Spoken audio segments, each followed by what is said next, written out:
예, 우리가 오늘 이 본문의 말씀은 열왕기상을 그동안 쭉 강해를 하면서 이 부분은 설교를 하지 않았던 부분입니다.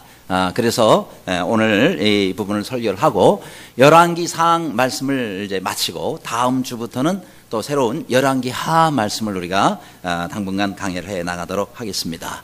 자, 오늘 이 본문에 보면 이방 신들을 섬기는 선지자들, 그 선지자들과 엘리야가 그야말로 850대 1로 대영적 전투를 치루었죠. 그래서 이 갈멜산에서 하나님께서 놀라운 응답을 엘리야에게 베풀어 주시죠. 그래서 나무들 전부 물을 뿌리고 계속 뿌렸어요. 젖은 나무가 됐고, 그 다음에 또 돌과 흙, 심지어 도랑까지 전부 불에 타버리는 그런 하나님의 불의 역사가 있었습니다. 이 광경을 함께 그 당시에 모였던 이스라엘 백성들이 다 보게 되었습니다. 그런 다음에 그들의 반응이 어땠습니까? 39절에 보면 모든 백성이 보고 엎드려 말하되 여호와 그는 하나님이시로다, 여호와 그는 하나님이시로다 하고 그들은 이제 비로소 하나님께 대한 믿음을 갖게 되었습니다. 그렇죠? 야, 정말 하나님 살아계시는구나. 야, 정말 하나님 놀라우신 분이구나. 이것을 비로소 그들이 깨닫게 된 겁니다. 그리고는 저들이 완전히 한 마음이 되었어요. 그리고는 모든 이방 선지자, 바알 선지자, 아세라 선지자 400명, 450명, 850명 전부를 붙잡아가지고 죽입니다. 자, 이후에 엘리야가 어떻게 됩니까? 아직 사명이 끝난 게 아니에요. 하나님께서 엘리야에게 또 시키실 일이 있습니다. 그게 뭡니까? 3년 반 동안 이스라엘에 비가 내리지 않았습니다. 그래서 엘리야가 다시 기도하여 다시 비가 내려야 돼. 하늘의 문이 다시 열려져야 되는 거예요. 이 나라가 다시 살아나야 되는 거예요. 그래서 이 엘리야가 다시 하나님 앞에 쓰임받도록 갈멜산으로 올라가는 장면이 오늘 본문의 시작입니다. 자, 그러면 이때에 하나님께서 엘리야의 기도를 통해서 큰 비를 내려주시는데, 자, 과연 하나님의 이런 큰 비의 역사가 우리 가운데도 있으려면 우리가 어떻게 되겠느냐 하는 겁니다. 첫째로 간절한 기도를 드려야 된다 그랬습니다. 따라합시다. 간절한 기도를 드리자.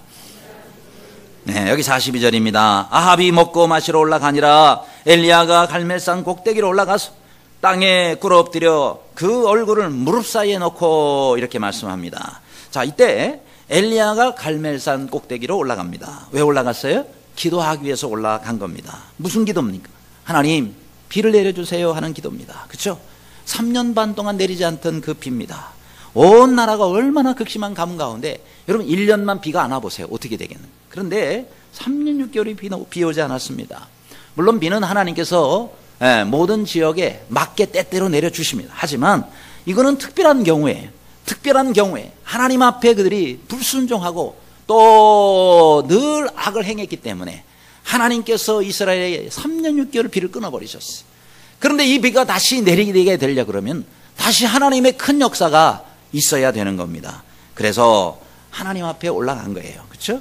하나님께서 막아주셨기 때문에 하나님이 열어주셔야 그래야 비가 내린다 하는 겁니다. 그렇죠? 그렇습니다. 우리가 하나님 앞에 이런 기도의 삶을 살아야 됩니다. 이 본문에 보니까 아합이 갈멜산에 먹고 마시러 올라갔습니다. 하지만 엘리야는 먹고 마시러 올라갔어요? 아니에요. 기도하기 위하여 올라갔다 하는 겁니다. 그렇죠? 여러분, 역사는 먹고 마시는 자를 통해서 일어나는 것이 아니에요. 기도하는 사람을 통해서 하나님의 역사가 일어나는 겁니다. 물론 우리는 살기 위해서는 먹고 마셔야 돼. 그러나 여러분, 우리가 먹고 살기 위해서만 산다 그러면은 우리의 삶이 무슨 의미가 있겠느냐는 거예요. 여러분, 하나님은 기도를 통해서 하나님이 역사해 주시기를 원하십니다. 그래서 우리가 해야 할 일은 뭐냐? 기도하는 거예요. 지금 때가 어느 때예요? 기도해야 될 때입니다. 그래서 엘리야는 산 꼭대기에 기도하러 올라갔다 하는 거예요. 근데 이 엘리야의 기도를 가만히 살펴보니까 3단계 기도가 있어요. 자, 먼저는 갈멜산 꼭대기로 올라갔다는 거예요. 왜 그러면 산으로 올라가느냐? 아니 뭐 하나님께서 어디나 계시는데 아무 데서나 기도하면 안 됩니까? 아니에요. 하나님께서는 아무 데나 기도해도 됩니다. 하지만 이 엘리야는 특별히 하나님께서 또 역사하시고 또 하나님과 긴밀하게 교제하고 또 하나님께 간절히 부질 수 있고 집중하여 하나님 앞에 나아갈 수 있는 장소가 있었단 말이죠. 그게 바로 갈멜산입니다. 그렇죠? 우리도 마찬가지예요. 여러분, 아무 데서나 기도해도 하나님 그 기도 들으시지만 특별히 우리가 시간을 정해놓는 게 중요해요. 그 시간 되면 하나님 앞에 엎드리는 거예요. 그렇죠? 또 우리가 장소를 정해놓는 것도 중요해요. 왜요? 그래야 우리가 집중해서 하나님을 만나고 하나님과 대화하는 그런 시간이 되기 때문에 그런 것입니다. 또 이 엘리야는 그렇게 산 꼭대기에 올라가서 어떻게 했어요? 땅에 꿇어 엎드렸다 그랬어요. 방석에 앉은 것도 아니고 무슨 뭐 바위에 걸터 앉은 것도 아닙니다. 그저 땅에 무릎 꿇고 그리고 엎드린 겁니다. 그 다음 어떻게 했어요? 성경에 보니까 얼굴을 무릎 사이에 집어넣어 기도했다 그랬습니다. 이건 뭐예요? 아주 간절한 자세입니다. 여러분, 우리가 기도할 때 양무릎 사이에 얼굴을 처박는다. 이거는 온전히 하나님께만 집중하겠다는 거예요. 그리고 납작 엎드려서 하나님의 응답밖에는 소망이 없습니다. 하나님께서 들어주셔야 되겠습니다. 하나님 아니 우리가 살 길이 없습니다. 오직 하나님만 바라보고 하나님께만 의지하고 하나님께만 기도하는 그런 자세의 모습이다 하는 거죠. 그렇죠? 이 부분에 있어서 신약 성경의 야고보 사도는 이렇게 기록합니다. 야고보서 5장 17, 18절에 엘리야는 우리와 성정이 같은 사람이로되 그가 비가 오지 않기를 간절히 기도한즉 3년 6개월 동안 땅에 비가 오지 아니하고 다시 기도하니 하늘이 비를 주고 땅이 열매를 맺었느니라 이렇게 말씀하고 있습니다. 그러니까 지금 엘리야가 기도했을 때에 비가 오지 않았다. 다시 엘리야가 기도하니까 하늘이 비를 주고 땅이 열매를, 나라가 살게 된 거예요. 사람이 살게 된 거예요. 자, 여러분, 여기서 성정이 우리와 같다라는 얘기는 무슨 얘기냐면 우리와 본성이 똑같은 사람이라는 거예요. 엘리야라고 뭐 특별하게 생긴 게 아니고 우리가 똑같은 사람이에요. 우리처럼 동일하게 약한 사람이요 또 부족한 사람입니다. 그럼에도 그가 기도할 때 가뭄이 오고 그가 기도할 때 큰 비가 내렸다 하는 거예요. 근데 이것이 뭐예요? 여기 보니까 간절히 기도한 즉 이렇게 나옵니다. 엘리야가 하나님 앞에 나아가서 이런 응답을 받았다는 것은 뭐예요? 간절히 기도했기 때문에 그런 거예요. 자, 그렇다면 우리도 엘리야와 다를 바가 없는데 우리도 어떻게 하면 되겠어요? 우리도 하나님 앞에 나아가면 간절히 기도할 수 있기를 바랍니다. 하나님은 간절히 기도한 사람의 기도를 들으시는 거지 뭐 잘생긴 사람의 기도를 특별히 잘 들으시고 또 그 다음에 보다 더 힘이 센 사람을 뭐 보다 더 잘 아니에요. 하나님께서는요 간절히 기도하는 사람의 기도를 들으십니다. 그래서 우리가 하나님 앞에는 내 신분이 뭐가 가지고 어떻게든지 간에 우리가 하나님 앞에 기도할 때는 간절하게 기도해야 된다 하는 거예요. 한 젊은 부인이 있었습니다. 골목에서 한 청년에게 봉변을 당했어요. 큰 봉변을 당했어요. 신고를 받은 경찰이 즉시 현장으로 달려옵니다. 그러면서 도대체 누가 그래 어떻게 생긴 사람입니까? 그러니까 이 부인이 말이죠 정신없이 외칩니다. 곱슬머리예요. 곱슬머리. 그때 마침 그곳을 우연히 지나가는 곱슬머리 청년이 발견이 됐어요. 그래가지고는 즉시 거기서 잡혔어요. 의심을 받아가지고 경찰서로 연행이 됐습니다. 뒤늦게 경찰서로 이 부인의 남편이 달려왔어요. 그러니까 저놈이라 그러니까 막 다짜고짜로 가가지고 막 주먹으로 내려치기 시작합니다. 막 어떻게 보면 순식간에 일어난 일이라 뭐 경찰들도 어떻게 손을 쓸 수가 없어요. 만일 거기서 경찰이 제지를 하지 않았더라면은 이 청년은 아마 맞아 죽었을 거예요, 거기서. 자, 겨우 이제 뜯어 말렸는데 며칠 후에 진짜 범인이 잡혔어요. 곱슬머리 진짜 청년 범인이 잡혔어요. 이 청년은 아무 죄가 없는 거예요. 왜요? 그치, 지나가다가 거기서 곱슬머리라는 공통점 때문에 붙잡힌 것 뿐이에요. 그래가지고 아무 죄가 없는 사실이 밝혀져서 풀려나게 됐습니다. 근데 이 청년은 얼마나 억울해요. 왜요?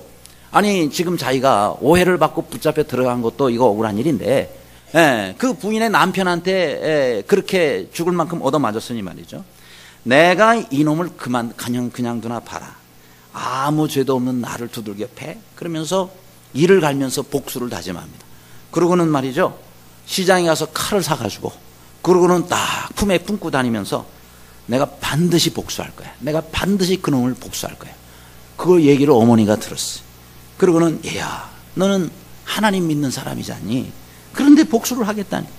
어머니 말리지 마세요. 나 너무 억울해요. 내가 그놈 반드시 죽이고 말 거예요.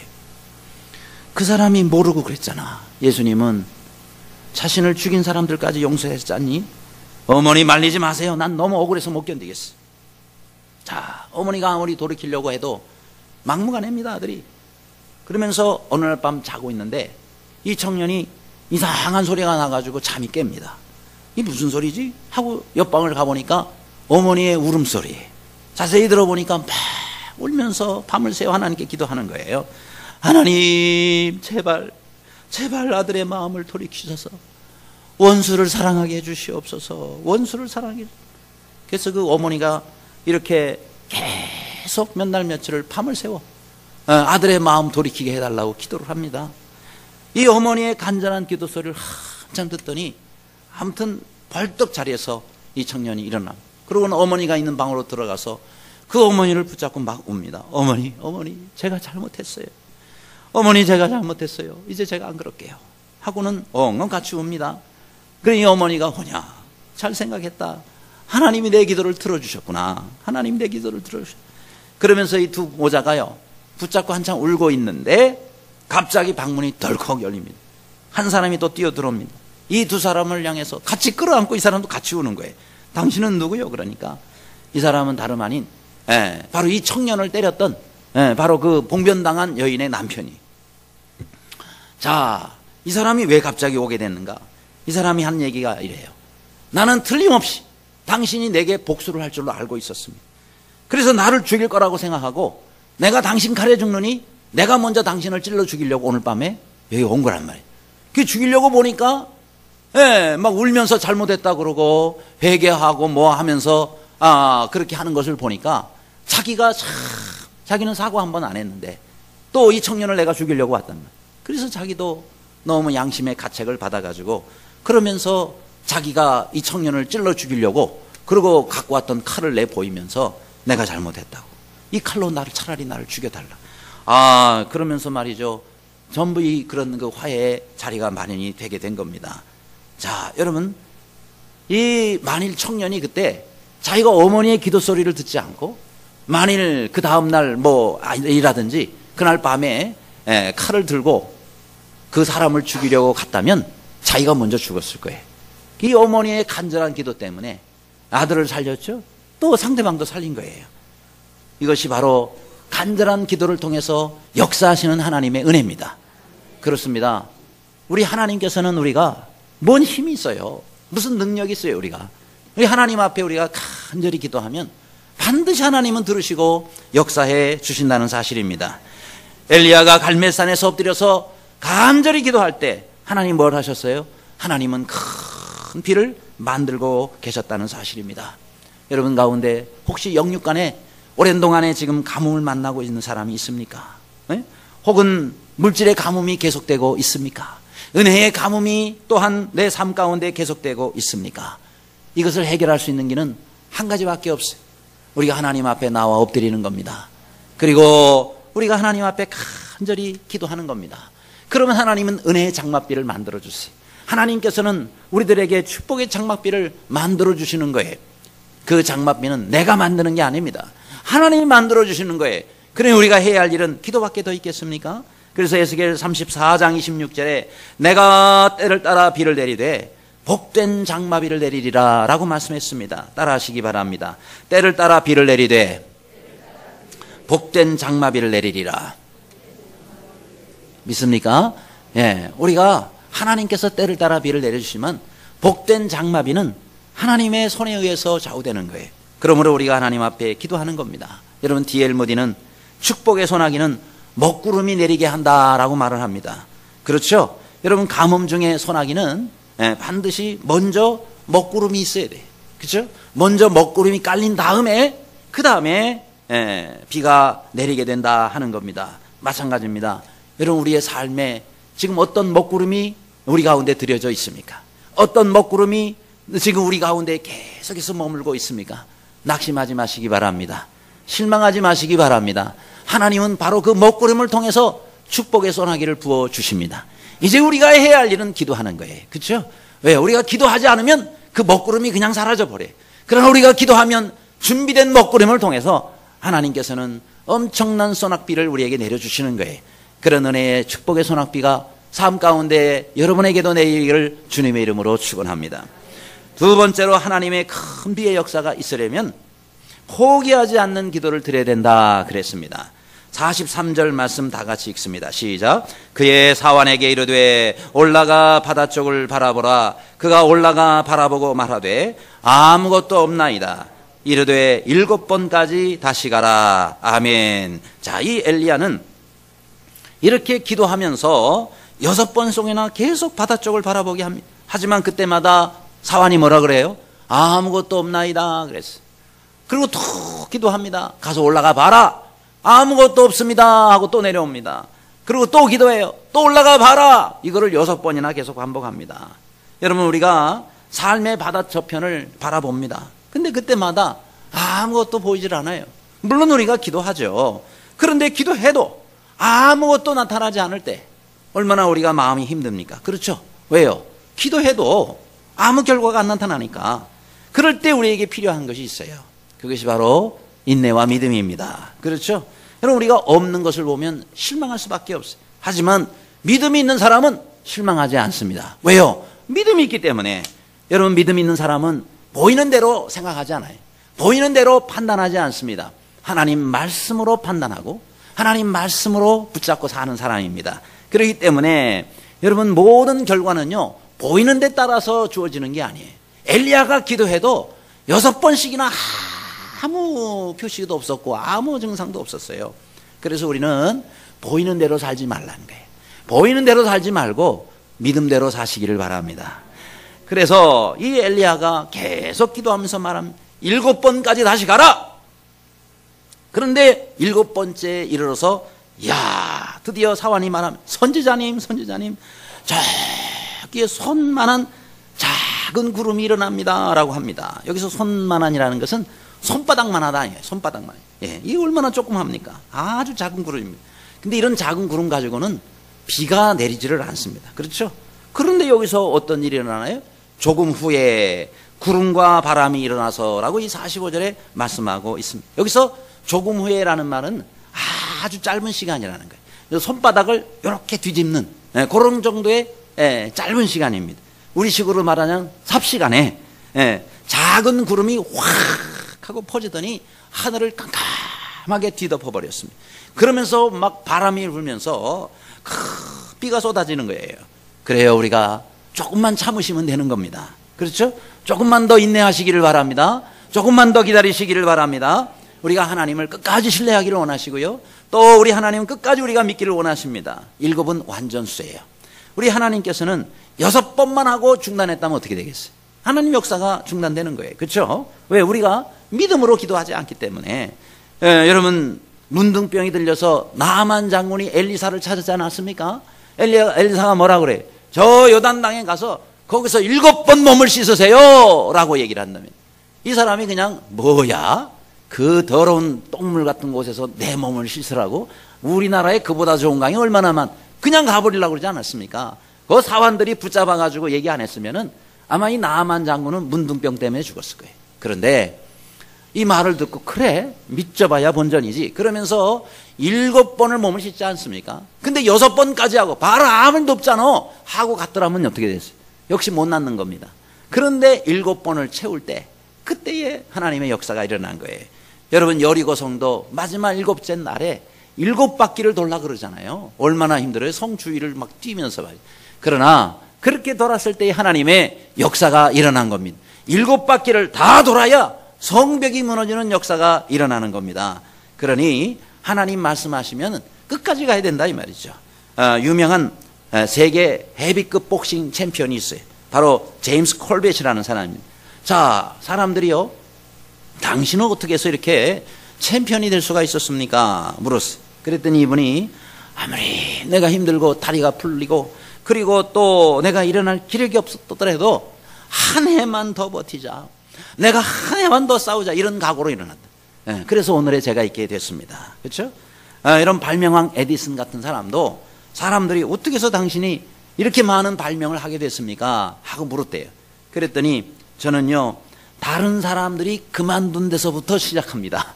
그렇죠? 다른 사람들이 하다가 안 되잖아요. 그럼 거기서부터 시작하는 거예요. 무슨 얘기입니까? 포기하지 않는다는 거예요. 그러면은 역시 포기하지 않을 때 역사가 일어나는 겁니다. 그것이 바로 우리 하나님의 마음을 감동시키는 거예요.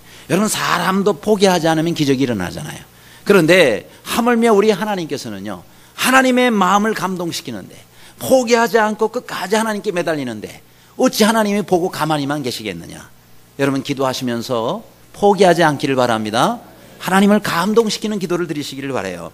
옛날에 한 시골 농부가 있었어요. 자, 이 사람은요, 내 평생에 벼슬 한 자리 하는 게 그 사람의 소원이었어요.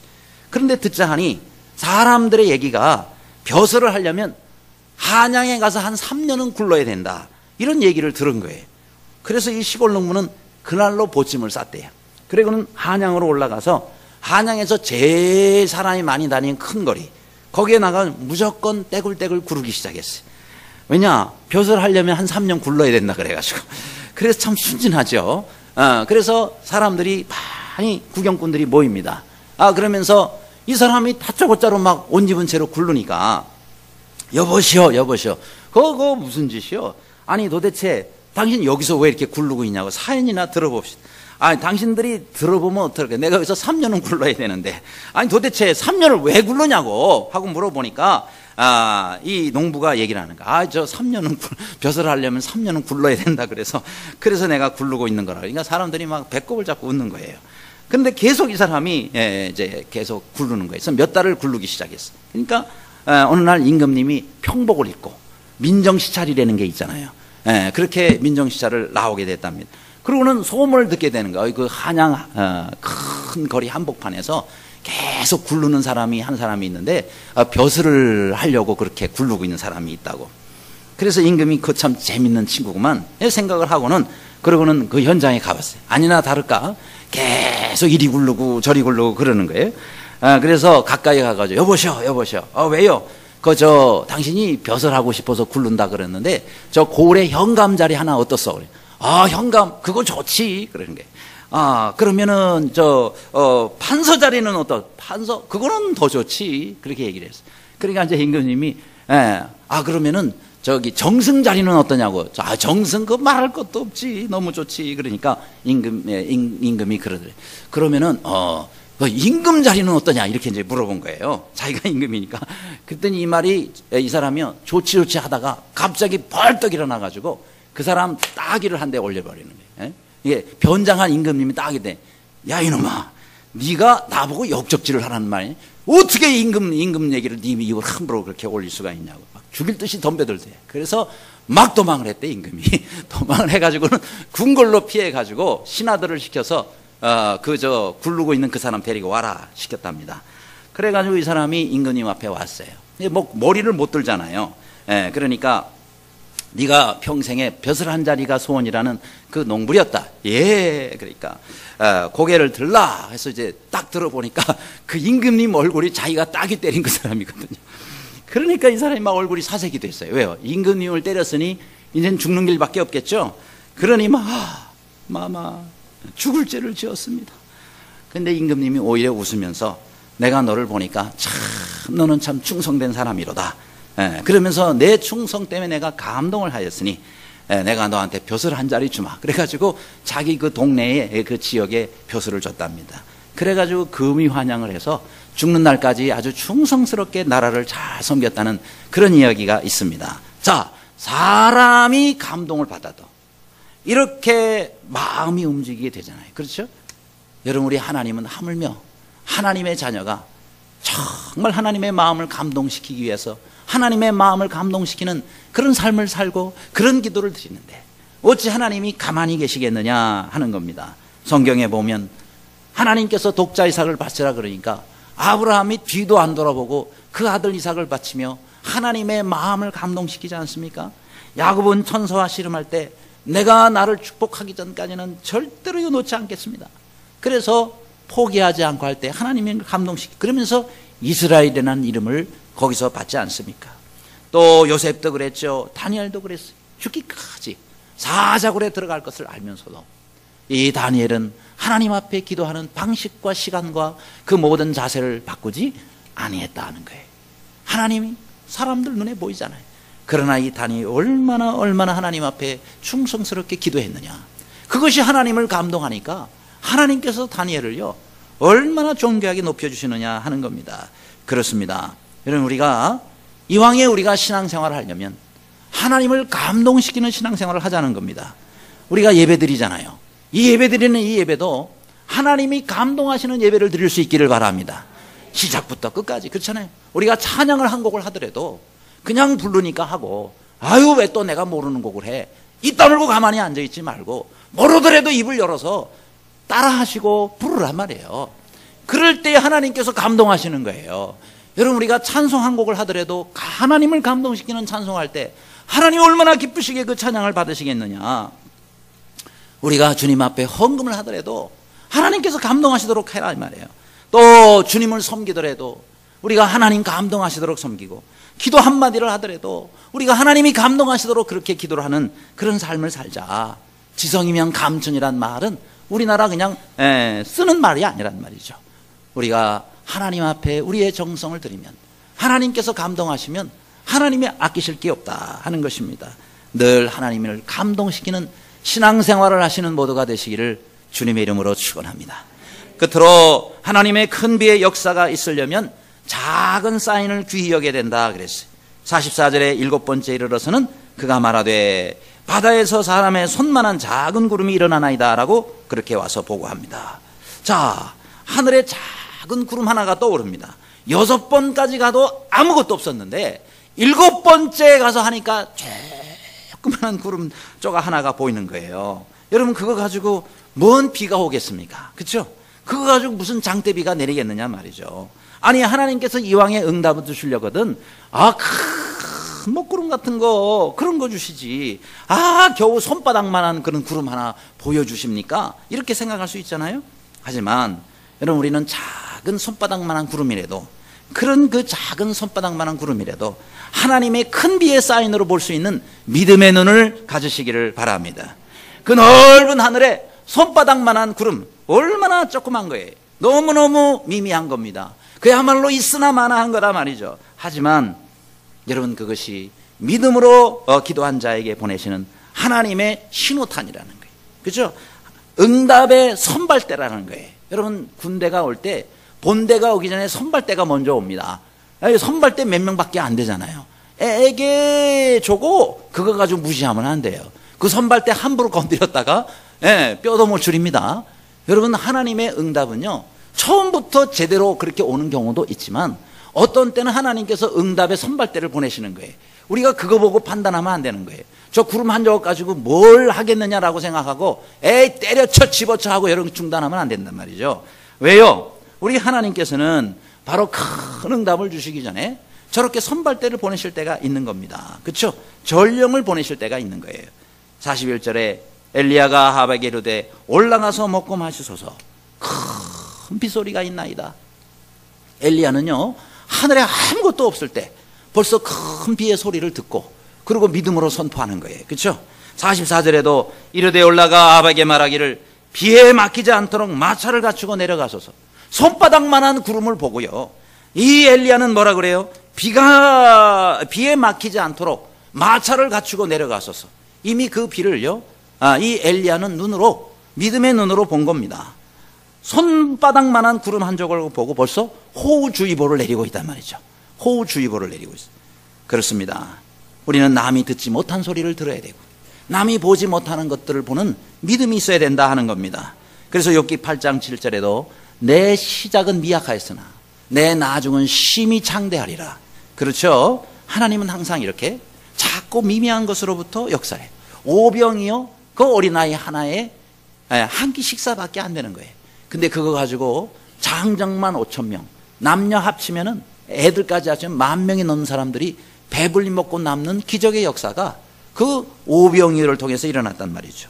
여러분, 마태복음 13장에도 보면 천국은 마치 자기 밭에 갖다 심은 겨자씨 하나 같으니 이는 모든 씨보다 작은 것이로되 자란 후에는 나물보다 커서 나무가 되매 공중의 새들이 와서 그 가지에 깃들이니라. 이렇게 말씀하고 있습니다.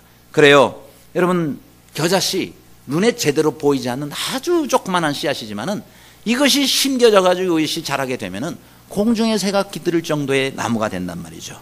그렇죠? 여러분, 마가복음 9장에 벙어리 귀신 들린 아들을 둔 아버지가 있었어요. 이 아들이 온전히 치유받게 될 수 있었던 발단이 뭐였느냐? 아버지의 부족한 믿음 때문이었다. 아버지의 온전한 믿음이 아니고 아버지의 부족한 믿음. 자, 이 아버지가 예수님께 와서 뭐라 그래요? 그러나 제가 이 아들을 데리고 제자들에 갔더니 못하더이다. 하지만 예수님, 뭘 하실 수 있거든 우리를 불쌍히 여기사 좀 도와주세요. 이렇게 기도를 했어요. 그랬더니 예수님이 뭐라 그랬어요? 할 수 있거든이 무슨 말이냐? 믿는 자에게는 능치 못할 일이 없느니라 라고 이렇게 예수님이 말씀하셨어요.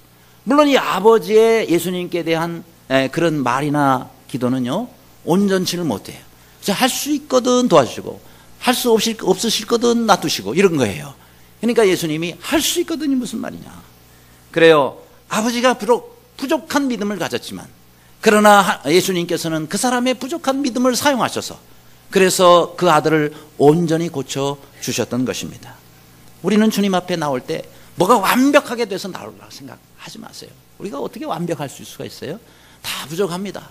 부족하지만 하나님께서 우리의 믿음과 정성을 받으시는 거 아니겠습니까? 그렇죠. 요한복음 2장에 최고급 최상급의 포도주가 어디서 나왔어요? 아무 맛도 없는 맹물에서 나왔다 이 말이에요. 그 맹물에 순종이 있었기 때문에 예수님께서는 그것을 통해서 최상급의 포도주를 만들어 주셨다는 겁니다. 여러분, 우리의 시작이 불완전하고 미미합니까? 그럴지라도 하나님의 역사를 바라보고 믿음으로 나아가시기를 바랍니다. 하나님께서 주시는 것은 비록 작고 미미할지라도 그거를 귀히 여기세요. 그거를 감사하시기를 바랍니다. 여러분, 우리가 작은 것에 감사해야 하나님이 더 좋은 걸 주세요. 우리가 작은 것에 감사할 때 하나님 큰 거를 주시는 겁니다. 작은 것일 때 그것을 우리가 믿음으로 받아들일 때 큰 역사가 일어난다 하는 겁니다. 그렇죠? 우리의 자녀들을 보면 얼마나 부족한 게 많아요. 아이고, 맨날 말썽 피우고 문제가 있고 도무지 잘하는 구석이 없어요. 그래도 그 자녀 가운데 하나님 왜 주셨는데? 다 나를 위해서 주신 거고 우리 가정을 위해서 주신 거예요. 그 자녀의 부족한 것을 보지 말고 그 자녀도요, 손바닥만한 것들이 있어요. 예? 좀 괜찮은 부분이 있습니다. 그걸 바라보고 여러분이 그걸 통해서 이 아이가 앞으로 하나님께 영광을 돌리는 삶을 살 수 있도록 축복하시고 기도해 주시기를 바랍니다. 그렇죠. 우리 모든 사람은 다 부족해요. 그런데 한두 가지 괜찮은 점들을 주셨다니까요. 우리 배우자도 마찬가지. 여러분, 배우자 볼 때 부족한 점이 많잖아요. 부족한 점이 많아도 그저 손바닥만한 가능성이라도 있으면, 그래서 손바닥만한 잘하는 것들이라도 있으면은 여러분이 그 부분에 대해서 감사하시기를 바랍니다. 왜요? 손바닥만한 것이 없는 사람도 있으니까. 그러니 그런 거라도 있으니 참 하나님 감사합니다. 요거라도 있으니, 그렇죠? 그걸 통해서 우리가 감사하면요, 그것을 통해서 하나님이 축복의 소낙비를 만들어 주시는 겁니다. 작은 구름 조각을 무시하지 않기를 바랍니다. 도대체 직장 일터에서 되는 게 없다고, 도대체 나는 왜 이래? 또 사업을 하는데 말이죠, 가능성이 없어 보여요. 거래는 끊어지고 그저 다 없어지고 이제 한 조각 남은 거예요. 한 조각. 생각을 바꾸시기를 바랍니다. 안 되는 것만 보지 말고 되는 것을 보시기를 바랍니다. 왜? 하나님은 그 작은 것을 가지고 얼마든지 역사를 일으켜주시는 분이시기 때문에 그렇습니다. 그래요, 밑바닥까지 왔어요. 그래도 아직까지 바닥은 남아있잖아요. 그래서 그 바닥에서 다시 올라오면 되는 거예요. 왜요? 하나님이 계시기 때문에. 하나님이 없다 그러면 절망해. 그러나 나에게는 하나님이 계시잖아요. 내가 기도하지 않으니까 기도하라고 바닥까지 나를 인도하신 거 아니겠어요?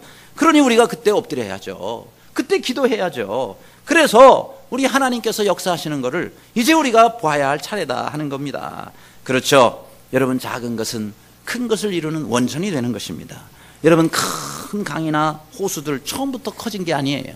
시작은 다 작은 샘에서부터 시작이 된 겁니다. 그렇죠? 모든 기하학도 마찬가지예요.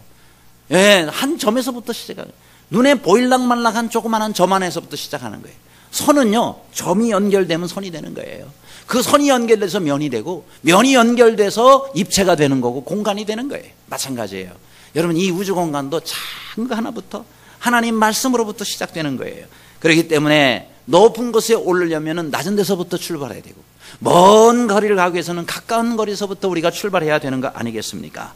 우리도 마찬가지입니다. 내 마음속에 여러분의 작은 감동이 일어나나요? 그걸 소멸하지 마시기를 바랍니다. 하나님이 주시는 감동을 무시하지 않기를 바랍니다. 왠지 모르게 기도하고 싶은 생각이 들 때가 있어요. 좀 내가 기도하고 싶다. 새벽에 나가서 좀 기도하고 싶다. 이런 감동을 무시하면 안 돼요. 아이고, 피곤한데 뭐하러 또 새벽에 내가 나가. 이렇게 해가지고 얘는 무시하면 하나님의 감동을 자꾸 무시하면요, 나중에 손바닥만한 구름도 안 나타나요. 그러니까 그런 게 있을 때, 야, 하나님이 내게 주시는 사인이구나, 내 영이 지금 간절한 기도를 필요로 해서 내게 주시는 사인이구나, 이렇게 생각하고 아멘 하고 순종하고, 이것저것 재지 마시고 따지지 마시고 나와서 기도하세요. 그렇죠? 또 성경을 읽고 싶은 감동이 있어요. 예, 그러면 아이고 저 두꺼운 성경 제가 어디부터 봐야 돼? 그렇게 해가지고 그냥 또 묻어두지 말고, 그래 어디부터 마태복음이라도 좀 볼까 하면서 한 장 한 장 보면은 막 하나님이 막 폭포수 같은 은혜가 쏟아지는 거예요. 그러니까 그 작은 감동을 무시하지 말라는 거죠. 그렇죠? 전도하고 싶은 감동이 일어나요. 그거 무시하지 말라는 거예요. 그거 순종해야 하나님의 역사가 일어나는 거예요. 그렇죠? 제가 한 번은 옛날이죠, 버스를 타고 가다가 뒤에 앉았어요. 청년 시절에. 하나님, 제가 지금 뭘 해야 주님 기뻐하시겠습니까? 제가 지금 뭘 해야 주님 저는 뭘 기대했느냐면, 그래 네가 여기 앉아있지, 그러면 눈 딱 감고 피곤한데 기도하면서 가거라, 이런 응답이 올 줄로 기대를 했어요. 그런데 뭐라고 제게 감동이 오느냐면, 너 옆에 한 사람이 앉아있지, 예, 그 사람에게 복음을 전하라, 이런 감동이 오는 거예요. 제가 전혀 기대하지 않았던 반응이었어요. 전혀 원치 않았던 감동이었어요. 그래서 제가 잘못 들었겠지, 그러고는 다시 기도합니다. 주님, 제가 뭘 해야 주님이 제일 기뻐하시겠냐니까요. 지금 또 다시 들리는 거예요. 너 옆에 있는 저 사람에게 복음을 전하라. 그때부터 제가 핑계를 대기 시작한 거예요. 하나님, 제가 얼마나 지금 공부하느라 하루 종일 피곤합니까? 그런데 좀 왜 또 그런 일을 시키십니까? 그랬더니, 그래도 전하라. 주님, 제가요 지금 어디를 가고 있는데 저 사람 얼굴 보니까 안 믿을 박자 같습니다. 그러니 정말 또 피하고. 그러다가 나중에 제가 그랬어요. 그러면 주님, 내일 제가 2사람 할게요. 내일 2사람 할 때 오늘만 좀. 그랬더니 주님이, 내가 너를 위해서 십자가에 달려 내 생명까지 주었건만 너는 네 옆에 있는 사람에게 복음 전하라는 것까지 못하겠다 하느냐, 그 말씀이 들리는 거예요. 그래서 제가 거기서 회개했어요. 왜요? 만일 그래도 제가 주님 못하겠습니다 그러면은 제가 지금 버스를 타고 가고 있잖아요. 그게 대형 사고가 나든지 폭발이 돼가지고 제가 죽을 것 같더라고요. 화가 내게 미칠 것 같더라고요. 그럼 생각해 보세요. 여러분, 불순종해가지고 그러고 가다가 사고 나서 죽는 게 낫겠어요? 아니면 그냥 전도해버리는 게 낫겠어요? 여러분 같으면 어떻게 하겠어요? 당연히 해버리고 말죠. 그래서 전도를 하게 된 것. 그때부터 계속 개인 전도가 된 거예요. 그때 감동에 순종해가지고 하나님께서 그때부터 저를 전도할 수 있는 사람으로 만들어 주시더라고요. 그렇습니다. 우리 주님께서는 작은 손바닥만한 것이라 할지라도 우리에게 감동을 주실 때 순종하시면 우리 하나님께서는 그걸 통해서 큰 영광의 역사를 이루어 주십니다. 아무쪼록 매일매일 주시는 그 감동을 따라서 하나님 앞에 큰 비의 소리를 듣는 여러분 모두가 되시기를 주님의 이름으로 축원합니다.